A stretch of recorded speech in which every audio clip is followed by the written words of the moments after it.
Okay, I'm out here tonight with my ugly drum smoker. First time I've used it. Well, no, I was gonna say first time I used it this year, but it's not. The first time I used it this year, I used it about 2 months ago. But it's the first nice day I've used it this year.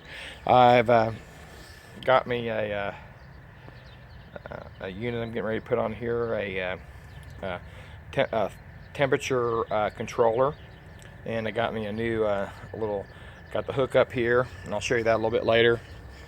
It needs a fresh coat of paint, but you know, it's been sitting out here, but I had to reattach some the handle here, put a little repair to it, and sprayed it out real good, got her all good. Smell the barbecue in it from the years before. It's got that smoky flavor. Needs a fresh coat of paint, but getting ready to fire up tonight, and I'll get that done probably here in the next week or so. Make her look nice and ugly again, but it's already looking even uglier now, so I guess that's why it's called an ugly drum smoker. So anyways, I'm getting ready to get my fire started. I'm going to start the fire in the middle, line the outside here with charcoal, and I'll get back with you in a second here and show you. Okay, now as you can see, I got my charcoal lined up around here. Going to get that started. Got the paper underneath. The reason I'm kind of having to do it this with thing is because with the charcoal starter is because well, I want to start it out in the middle, but the biggest reason is because my plate has gone out of it, so I'm sitting it down in the middle, putting the newspaper down in there. It's going to be, the chimney is going to start the fire, and then I'll take a pair of gloves and I will slide the chimney out, and then the coals will be in the middle, and then I'll be able to take my little chain here, and if you want to see how to build this fire basket, then I'll lower it down into the ugly drum smoker. Then we'll be cooking. So in the meantime, let's go get the meat ready. Okay, well, now I'm here in the kitchen. I've got my meat ready. I'm really actually hungry for a brisket, but I got this big pork butt here for a very good price. I've scored the fat. It's not really absolutely necessary, but what I want to do is I want to get this flavor of this rub down inside of this thing here. And got her washed off, got it ready to go. Got it set down in this big 16-inch pizza pan because I like to make pizza too. But I'm going to spread mustard over this, and I'm going to put it down with this special seasoning rub that I got here. Really like to take paprika, sugar, salt, pepper, garlic, onion powder, lots of different little spices, and make up my own rub. And boy, it's good. And I like to put a little bit of crushed red pepper in it too, but I don't have that in there yet, but I'm getting ready to add it. I'll get back with you and show you what it looks like here in just a second.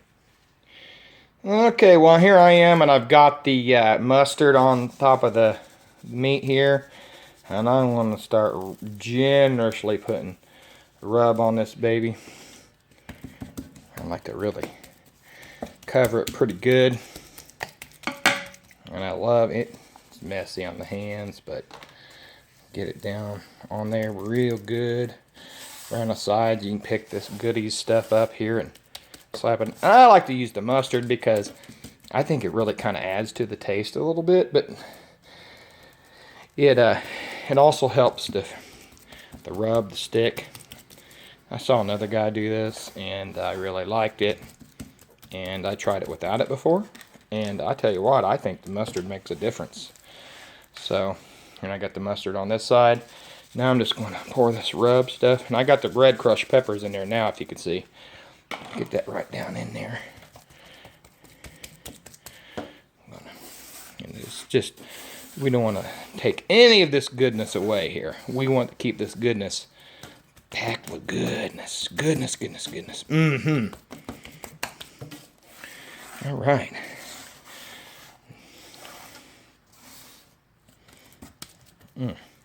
we'll just let this baby sit there and just kind of marinate just a little bit, you know. And of course, my fire's still getting ready. And then this baby will be ready to put on the fire. I'll get back with you in a little bit. Okay, now as my fire is slowly starting to pick up pace here, I don't like to start it with charcoal lighting fluid because it's just not a good way to do that. It adds some extra taste to it that I do not desire. But as you can see here, I've got me a new little toy. There it goes. I don't know why on a camera it wants to show that stuff flashing like that. But this is a this is a Q Master Senior, and I am going to use this, and and it runs this fan up until it hits 240. Then it'll shut in the pit, and to shut the fan off, which will be a good deal. And that's how I'm going to be able to keep this fire stoked and at a consistent temperature of 240 degrees. Now, it's the first time I've used it. I've been wanting one of these things for a while. As you can see, we got these little probes here. That's the meat probe, and it's also got a pit probe where I'll be able to test this out. Before, I've always used just a thermometer, and to be honest with you, at times my fire went out, and it was very difficult to maintain a consistent temperature. But when it didn't go out, and there's times it worked perfect without this. But I'm just wanting more consistent results each time, and that's why I invested in this thing. There's various different things, various different, you know, there's a Q Master, there's another one called the IQ, and you may be interested in something like that to help you out. So, but I can't wait to get this up stoked, and I'll be right back with you, and we'll be putting the stuff on here before long. Since this fire gets up here, we'll be dropping it in, and we'll be throwing a few nice hickory chunks on here, making it nice and smoky, tasting good. I'm actually thinking about making even some smoked grits. And there's my pizza oven. I got to do some repair on it. Didn't use it last year, but I built this pizza oven, and it's got some of my sides coming off here, and I need to get that fixed. And of course, there's my camo grill that I built out of another barrel, and we use it quite a bit. If you're interested in that, I got a do-it-yourself video on this. So I love to do some outdoor grilling here, and it's getting ready to go, and I'll get back with you here in just a little bit when I have some fun, especially when I'll be able to get this going, and then I can sit back in the chair and play my ukulele or my mandolin or my harmonica. Some great stuff. Oh yes, I'm getting ready to do some stuff here, but yes, we get a little bit ready here. Let's see, how about this? Oh, getting ready. My fire's almost ready to put the meat in, but I just thought I'd get my mandolin out already.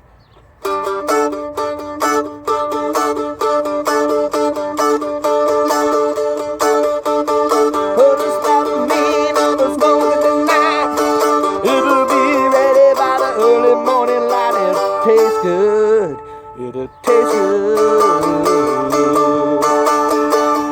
Put a slab of meat on the smoker tonight. It'll taste good by the early morning light.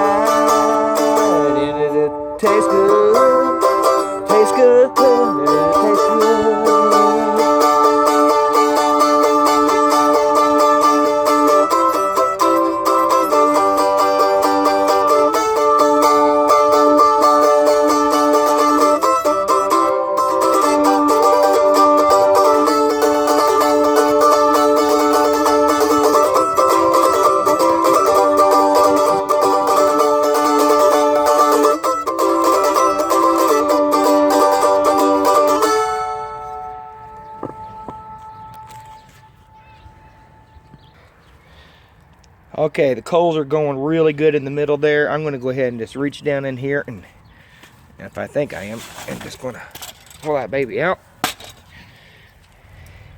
So now, all I got to do is, now that's nice and going really good. So I'm going to put this baby down up in my smoker here. And I'm going to have to set this down to do it, because I don't have nobody else to hold the camera. Okay, you can see my fire's going really good. It's nice and it's going wonderful. I'm going to throw some stuff on, throw some wood chips on here. There's some hickory on here. Put the meat on, and get the baby started. I'll be right back with you. All right, I'll probably have to get you back to you on another video. But I got this baby hooked up. Got my meat probe in. Got my pit temp in. It's smoking really good. Getting ready to seal the lid real good here.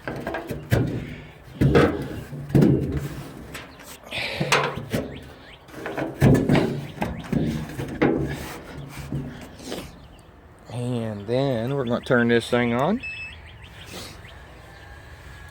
And right now, it shows the internal temperature, 152, 153, rising. The meat temperature is 44, 45 degrees. Looks like it's 40 degrees. I think I can't remember what the meat temperature is. I might have to raise the meat temperature to make sure it's at 160. But it's 165 and rising. And once it